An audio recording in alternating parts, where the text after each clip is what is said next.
आज हम देखेंगे प्रश्नावली 5.1 का प्रश्न संख्या 2। दिया हुआ है कि दी हुई एपी के प्रथम 4 पद लिखिए। हमें प्रथम 4 पद लिखने हैं, यानी A1 A2 A3 और A4 हमें लिखना है, जबकि प्रथम पद ए और सारवंतर डी है। ठीक है ना। ए का मान यानी A1 का जो मान है वो अपन को दे रखा है, A1 को ए ही बोलते हैं। प्रथम पद अपन को 10 दे रखा है और सारवंतर डी अपन को भी ये भी 10 दे रखा है, तो अपन को प्रथम 4 पद लिखने हैं। ठीक है, तो अपन यहाँ पे लिखेंगे सबसे पहला पद A1 जो है वो ए ही होता है, वो अपन को 10 दे रखा है। ठीक है ना। दूसरा पद अपन को लिखना है A2। तो A2 का क्या सूत्र बनता है कि पहले वाले पद में सारवंतर जोड़ दो, यानी कि A1 प्लस डी। तो A2 आ जाएगा आपके पास। तो A1 का मान अपने पास 10 है और डी का मान भी 10 है, तो A2 आ गया अपने पास 10 प्लस 10 20। इसी तरह से अपन को A3 लिखना है, तो अपन यहाँ पे A3 लिखेंगे। A3 का सूत्र क्या बनेगा कि A2 plus D. A2 plus D, दूसरे पद में डी जोड़ देंगे। A2 का मान अपने पास 20 आया है, डी का मान 10 है, 20 और 10 हो गए 30, तो A3 का मान अपने पास आ गया 30। ठीक है, इसी तरह से A4 निकाल लेंगे। तो A4 का सूत्र क्या बनेगा कि A3 प्लस डी। A3 का मान आया 30, डी का मान है 10, 30 और 10 हो गए 40, यानी A4 का मान क्या आ गया 40। तो ये एपी के प्रथम 4 पद हो गए, A1 10 20 30 और 40।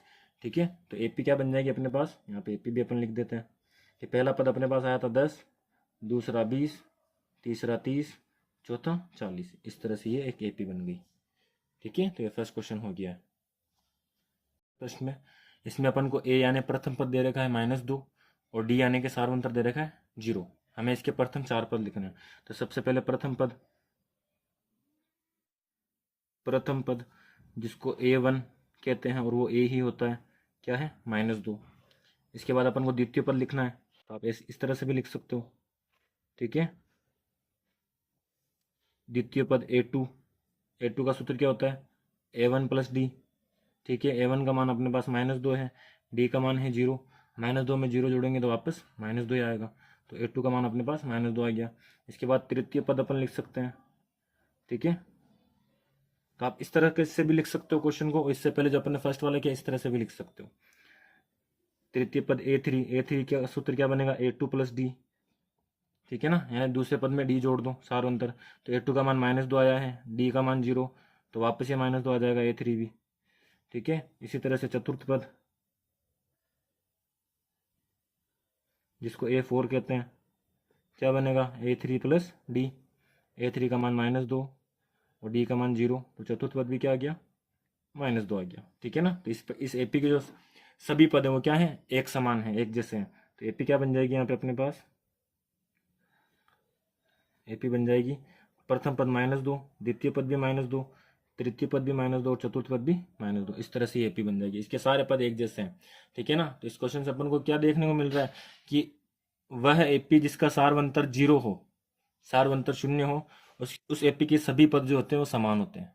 ठीक है, तो इस बात का ध्यान रखना आपको। चलते हैं नेक्स्ट क्वेश्चन पे।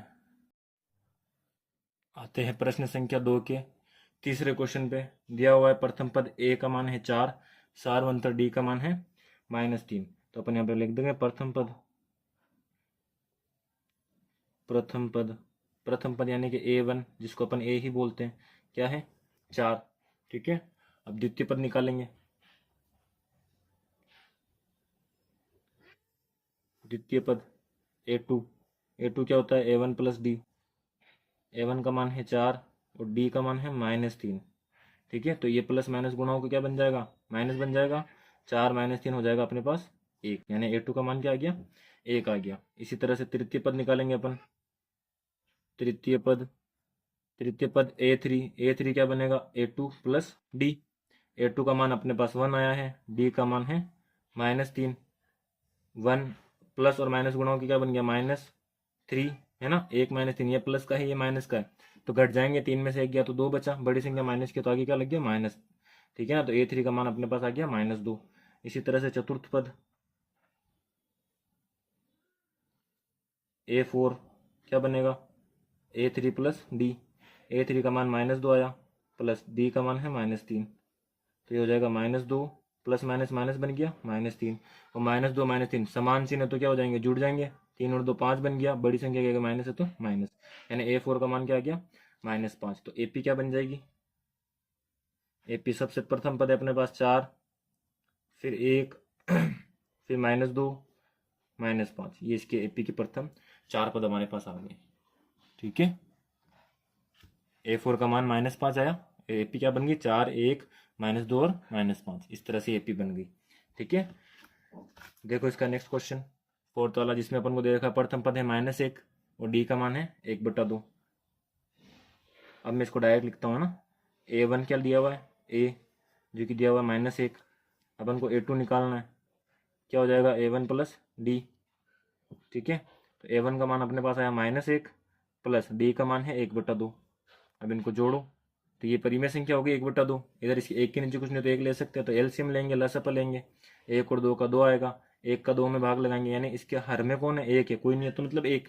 1 का 2 में भाग लगाया तो 2, 2 को -1 से गुणा करेंगे तो वापस आएगा -2। फिर प्लस 2 का 2 में भाग लगाएंगे 1, 1 को 1 से गुणा करेंगे तो 1। ठीक है, -2 प्लस 1 क्या होगा? ये माइनस का है, ये प्लस का, अलग अलग चिन्ह है तो घट जाएंगे। 2 में से 1 गया तो 1 बचेगा। बड़ी संख्या माइनस की है तो आगे -/2, यानी कि A2 का मान क्या आया? -1/2। ठीक है, इसी तरह से A3 निकाल देंगे। A3 का सूत्र होता है A2 प्लस D। A2 आया अपने पास -1/2 प्लस D का मान है 1/2। तो देखो ये 1/2 है, ये भी 1/2 है, ये माइनस का है, ये प्लस का है, तो सेम संख्या है और चिन्ह अलग अलग है, तो यहाँ पे कट जाएंगे तो क्या आ जाएगा? 0 आ जाएगा। A3 का मान क्या आ गया? 0। इसी तरह से A4 निकाल देंगे। A4 होता है अपने पास A3 प्लस D। A3 का मान आया 0, D का मान है 1/2। किसी भी संख्या में 0 जोड़ते तो वापस से वही संख्या आती है, तो A4 का मान क्या आ गया? 1/2। तो यहाँ पर अपने पास AP क्या बन गई? सबसे पहला पद है -1, इसके बाद दूसरा पद आया -1/2, तीसरा पद आया 0 और चौथा पद आया 1/2। इस तरह से AP बन जाएगी। ठीक है, देखो शायद आपको दिखा नहीं होगा, मैं आपको वापस समझा देता हूँ। A3 का मान 0 आ गया। A4 का सूत्र क्या बनेगा? A3 plus D। ठीक है, A3 का मान 0 और 0 में 1/2 जोड़ेंगे। ठीक है ना, तो किसी भी संख्या में 0 जोड़ते तो वापस वही संख्या आती है, तो 1/2 में 0 जोड़ेंगे तो वापस 1/2 आ जाएगा। तो इस तरह से A4 आ गया अपने पास, है ना। और हमारी AP क्या बन गई? पहला पद, प्रथम पद हमारे पास -1 जो कि अपन को दे रखा था, फिर द्वितीय पद A2 अपन ने निकाला -1/2, A3 आया 0 और A4 आया 1/2। इस तरह से AP बन गई यहाँ पे। ठीक है, ये क्वेश्चन हो गया। आते हैं प्रश्न संख्या 2 के लास्ट प्रश्न पे। हमें दे रखा है A का मान, यानी प्रथम पद अपन को दे रखा है -1.25 और सारवंतर D दे रखा है -0.25। ठीक है, तो इसके अपन को 4 पद याद करने हैं। तो देखो ये किस तरह से होगा। सबसे पहले प्रथम पद A1 अपन को दे रखा है क्या? -1.25। अब अपन को A2 निकालना है, तो A2 क्या बनता है? A1 plus D। ये सूत्र है A2 का। A1 का मान क्या है अपने पास? -1.25 प्लस D का मान है -0.25। ठीक है, तो -1.25, ये प्लस माइनस गुणा होकर क्या बन जाएगा? -0.25। ठीक है, अब ये माइनस, ये 1.25 ये भी माइनस का, 0.25 ये भी माइनस का, तो दोनों समान चिन्ह है तो क्या हो जाएंगे? जुड़ जाएंगे। अब 1.25 में 0.25 को जोड़ो, तो देखो पॉइंट वाली संख्या को कैसे जोड़ते हैं। पॉइंट वाली संख्या को जोड़ते टाइम आपको खास ध्यान रखना है कि पॉइंट के नीचे पॉइंट आना चाहिए। ठीक है, देखो 1.25 मैंने यहाँ पे लिख दिया। अब इसका ये जो पॉइंट है ये पॉइंट के नीचे आना चाहिए। पॉइंट के सीधे हाथ की तरफ 2 संख्या लिखी हुई है 2, 5, तो 2, 5 इस तरफ लिख देंगे, और पॉइंट के उल्टे हाथ की तरफ 0 लिखा हुआ तो यहाँ पे 0 लिख देंगे। इस तरह से आपको इसको अरेंज करना है।